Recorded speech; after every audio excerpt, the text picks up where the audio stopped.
Voici le premier module d'une série d'enseignements synthétiques simplifiés. Le but de ce module est simplement d'aider tout chercheur sincère à trouver sa voie spirituelle.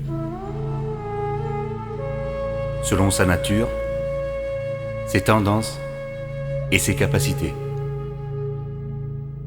Je vais vous parler des 7 grands courants principaux de réalisation spirituelle. Très peu d'instructeurs en parlent, et c'est pourtant fondamental car cela est source de conflits, de confusion, de sectarisme et parfois de désespoir chez certains chercheurs. Le but de ce module est donc aussi de guider et d'informer afin d'éviter de se perdre dans les méandres des écoles, traditions et courants spirituels. Toutes les traditions spirituelles ont le même but: l'évolution, le salut de l'âme, l'ascension ou l'éveil. Elles ne s'opposent pas et sont toutes complémentaires. Le premier de ces courants, le plus répandu, est le courant de la soumission. Il concerne au moins 70% de l'humanité, des pratiquants dévots et adeptes spirituels et religieux à travers le monde. Puisqu'il englobe toutes les religions monothéistes, judaïsme, catholicisme, islam, hindouisme. Le but de ce courant général est la soumission et l'obéissance. Soumission et obéissance aux lois, aux préceptes, aux écritures divines. Le but est d'obtenir le salut de son âme en atteignant les mondes spirituels ou le paradis mineur. Petite précision pour éclaircir le propos: l'univers métaphysique est divisé en 15 strates qui contiennent elles-mêmes de multiples dimensions. La troisième de ces strates correspond au monde matériel et physique. 7 de ces strates sont psycho-émotionnelles, c'est ce qu'on appelle communément l'astral. La 7e strate de cet univers psychique correspond au paradis mineur, auquel se rattachent certaines sectes et certaines religions. Un paradis mineur encore très conditionné par le matérialisme et encore très dualiste. Les 8 strates suivantes sont spirituelles et divines, ou bouddhiques, pour les bouddhistes. La 7e strate de ce plan divin est le divin manifesté sous sa forme la plus pure, la source, et correspond au paradis majeur cette fois-ci, auquel se rattachent les grandes traditions mystiques et ésotériques. La 8e strate ou dimension de cet univers n'en est en fait pas une, mais correspond au divin non manifesté sous sa forme ultime et absolue. L'ineffable, Brahma, la vacuité, le paranirvana, le Tao sans forme. On lui a donné bien des noms. Voilà, petite précision utile pour comprendre et appréhender ce que sont vraiment et véritablement l'ascension et ou l'éveil. Et comprendre la description de l'univers exotérique décrit par les traditions.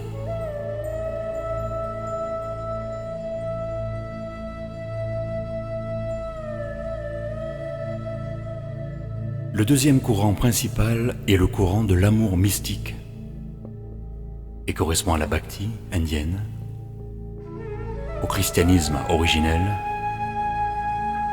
à la haute mystique en Occident ou au soufisme en Orient, entre autres. Le but de ces traditions est de pratiquer l'amour du divin et de son prochain, afin d'atteindre de façon posthume, ou de son vivant, les dimensions spirituelles et de fusionner avec le divin manifesté, la source. Si vous avez des prédispositions pour l'adoration et la dévotion, cette voie est faite pour vous.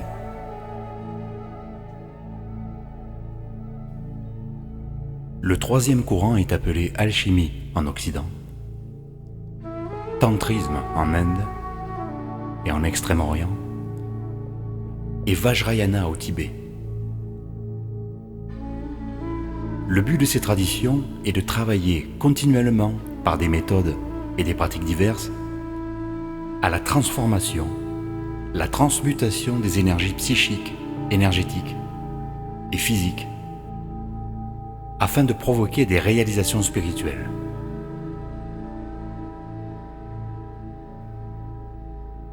C'est une voie inversée par rapport aux traditions, car elle propose de travailler sur les énergies afin de déclencher les réalisations spirituelles, alors que les traditions en général vous proposent de vous réaliser spirituellement afin de provoquer les changements dans le relatif.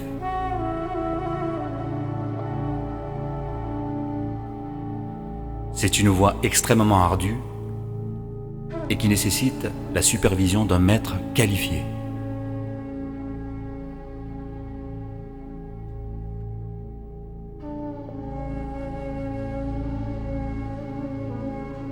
Si vous avez des prédispositions pour les rituels, les visualisations, les mantras, les mudras et toute autre forme de yoga interne,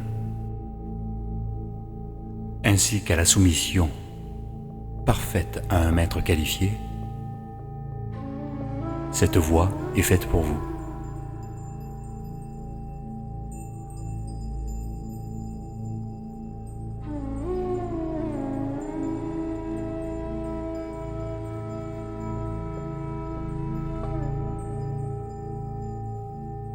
Le quatrième courant n'est pas à proprement parler une voie spirituelle et se décline en de multiples formes. On appelle ces traditions des religiosités psychiques. Ce courant contient toutes les formes de religiosité psychique comme le Sento japonais, le chamanisme sous toutes ses formes et toutes les formes de magie en tout genre. Le but de ces voies est d'établir une relation avec des êtres ou des énergies de l'astral, afin d'obtenir des pouvoirs, des siddhis, des capacités extrasensorielles, magiques ou psychiques, de toutes sortes. Tout ceci ne relève pas de la spiritualité véritable, mais doit être évoqué car les pratiquants sont nombreux.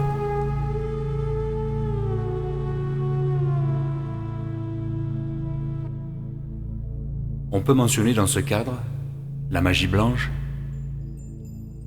la magie rouge et la magie noire qui, au final, peut rendre démoniaque.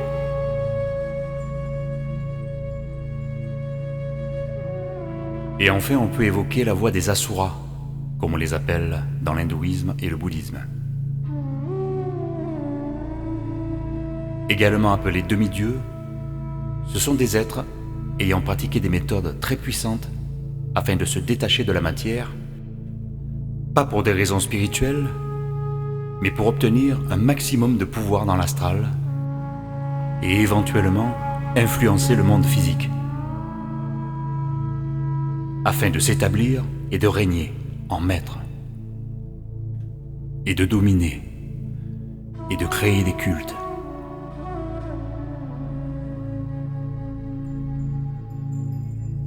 Voilà à titre indicatif ce que l'on pouvait dire sur la voie des asuras et sur les religiosités psychiques en général.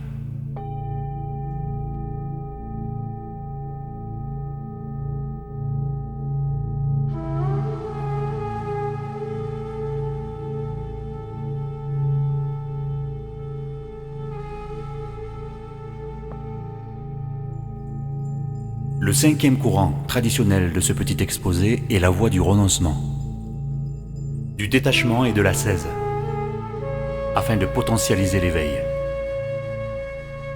aussi appelée voie de méditation.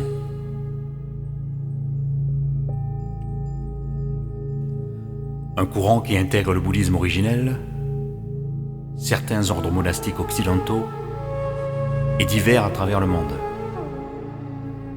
Le taoïsme, le chan ou zen d'origine, et tous les sadhus, sannyasis et ermites en tout genre.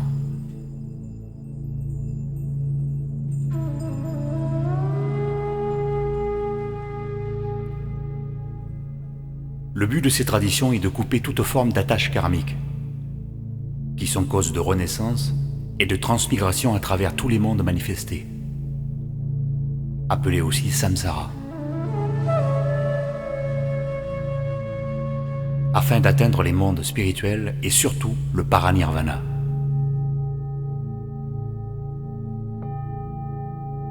Si vous avez des prédispositions pour la méditation, cette voie est faite pour vous.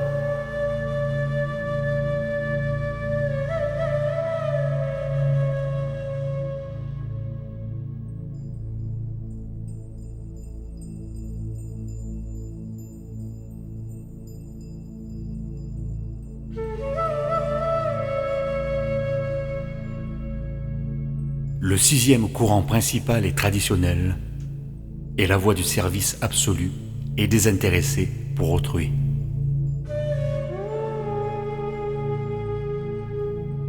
On en trouve des manifestations en Inde et partout dans le monde.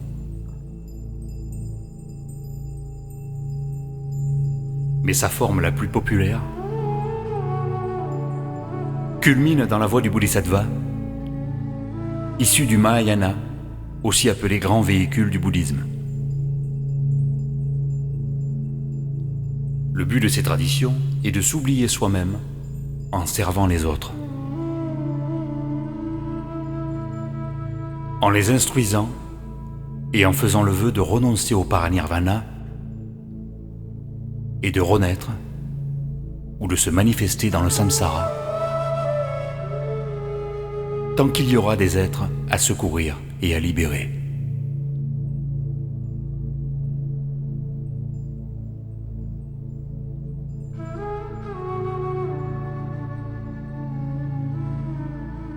Mais son expression la plus simple et la plus basique est de consacrer sa vie à aider les autres.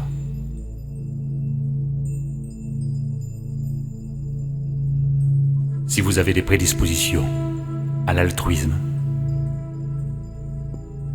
et au service, cette voie est faite pour vous.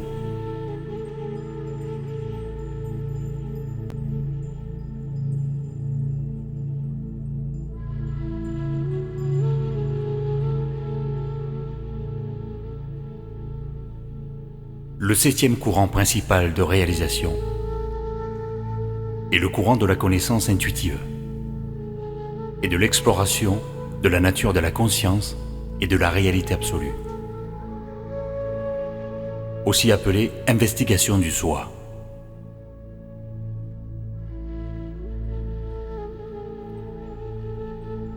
Le but de ces traditions est de réaliser le soi, c'est-à-dire découvrir et révéler par des méthodes d'investigation et d'observation la nature absolue de la réalité et de la conscience.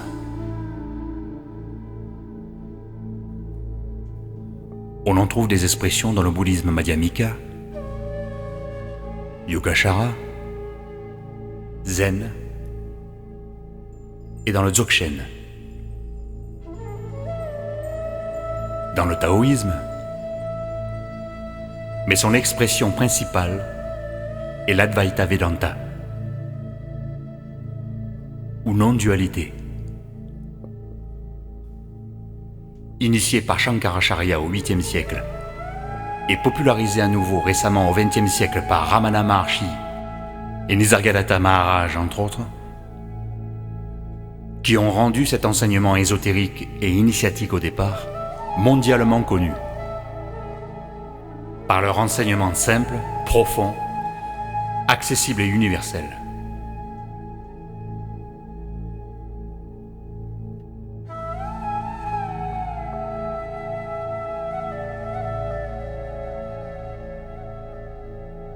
Si vous avez des prédispositions pour l'investigation et l'introspection, cette voie est faite pour vous.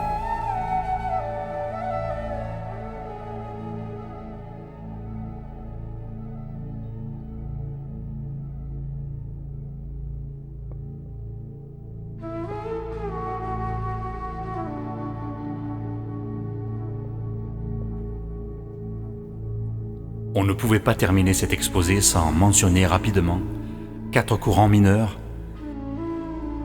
mais qui ont été source de réalisation pour des millions d'êtres humains à travers l'histoire, et sont restés plus ou moins secrets jusqu'à maintenant.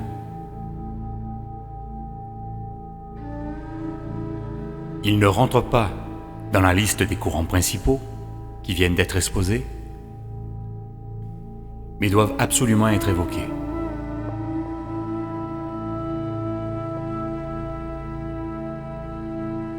Le premier de ces courants est la gnose spéculative. Le but de ces traditions est tout simplement de définir le bien et le mal à travers tout un système philosophique, initiatique et spéculatif sur la nature du cosmos et de la création.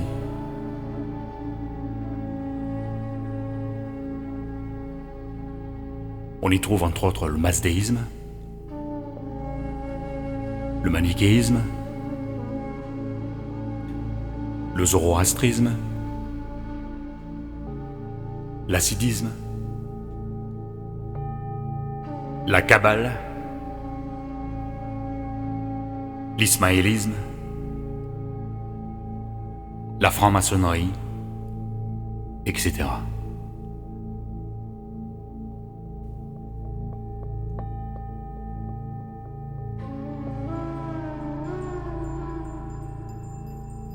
Vous avez compris, pour suivre ces voies, il faut avoir une forte tendance à la spéculation psychique, mentale et métaphysique.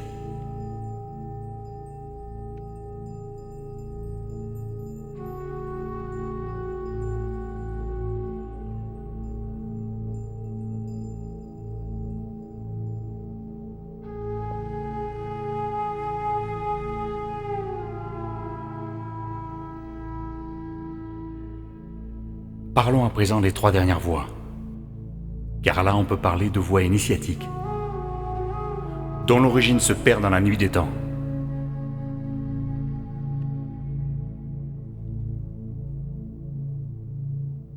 La voie de l'abandon, ou voie des éveillés solitaires.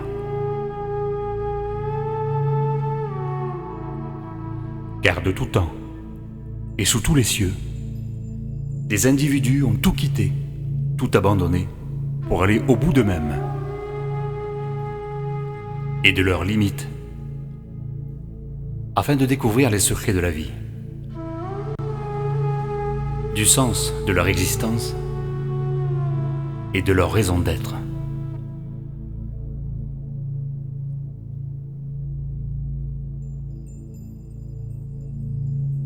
Une voie extrême et solitaire, et qui ne concerne que quelques milliers ou millions d'individus particuliers à travers l'histoire, mais que je me devais de mentionner.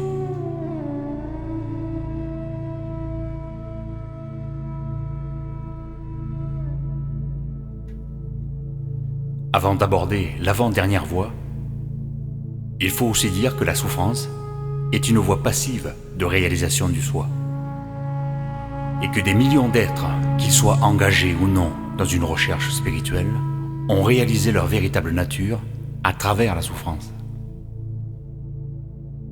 Souffrance des guerres, des tortures, des massacres, du désespoir, de la maladie, de la vieillesse et de la mort, ainsi que de la perte, de la faim, de la soif et de la séparation avec les êtres chers, etc., etc. Et on pourrait même dire qu'il s'agit là d'une 8e voie de réalisation humaine et générale. Mais ne s'agissant pas d'une démarche consciente et volontaire, elle ne rentre pas dans cette catégorie. Mais il fallait en parler.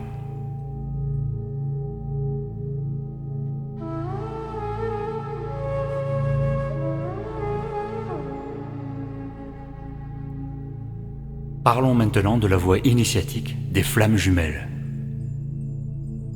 dont l'origine se perd dans la nuit des temps.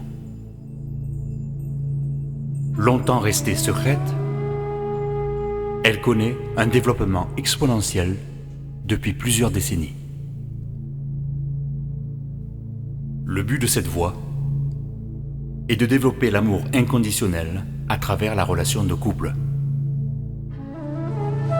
afin d'incarner un amour divin et sans condition dans un couple sacré.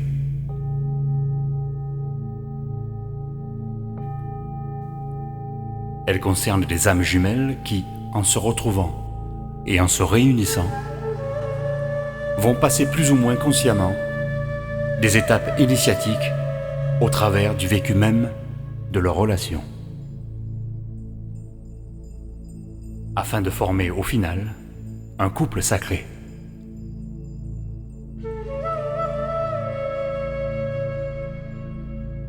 Une voie très difficile car elle nécessite une dissolution progressive de l'ego, un déconditionnement profond et la guérison totale des traumatismes, blessures et souffrances psychiques de l'âme, afin de rayonner l'amour inconditionnel et de fusionner.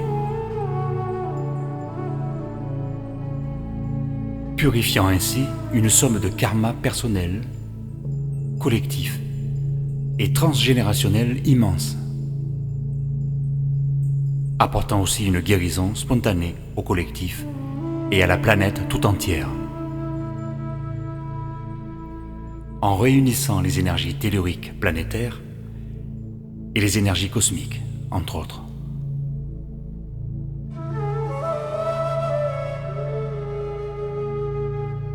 Si la vie vous a guidé vers votre flamme jumelle, c'est que cette voie est faite pour vous.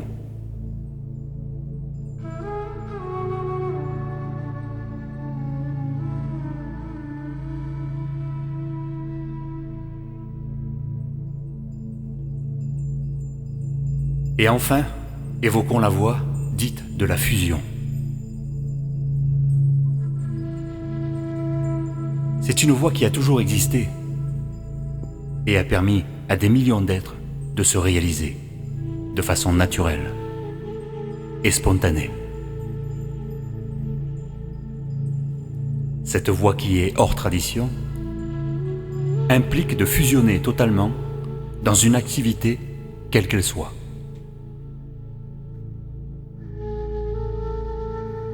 Les disciplines les plus porteuses étant bien sûr artistiques.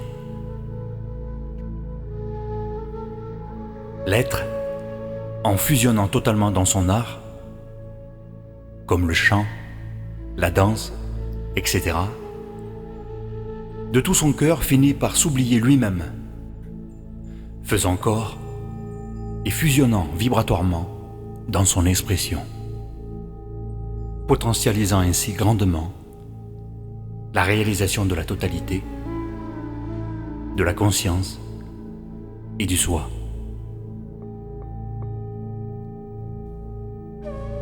Et devenant une expression de l'amour et de l'union de la Mère divine vers l'aspect impersonnel cosmique. Une voie en plein développement de par l'accessibilité facilitée à toutes les formes d'art.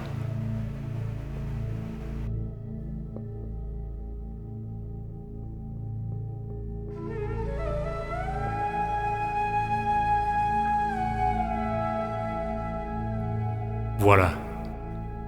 Cet exposé est simplifié à l'extrême par pure pédagogie. Le but n'étant pas de rentrer dans les détails, mais de donner un outil simple et efficace afin de faire un choix. Ce n'était pas non plus un classement, mais une liste, une description, simplifiée, afin d'aider tout chercheur sincère dans sa quête. Lui éviter de se perdre dans la multitude des propositions spirituelles de notre époque et lui permettre de trouver la voie qui lui correspond, selon ses prédispositions, ses tendances, ses conditionnements, sa tonalité, sa vibration et ses particularités. Si toutes ces voies existent, cela a un sens. C'est pour répondre aux différentes lignées vibratoires humaines. Elles ne s'opposent pas et sont complémentaires. Seule l'ignorance et le penchant viscéral pour le sectarisme ont poussé les êtres tout au long de l'histoire à s'agresser en opposant ces enseignements. Ce n'est qu'aveuglement, obstination et folie. Il faut à présent que cela cesse. Vous pouvez à présent choisir votre voie en conscience. Choisissez-la avec votre cœur, sans juger les autres. Et elle vous mènera vers l'éveil. Namasté.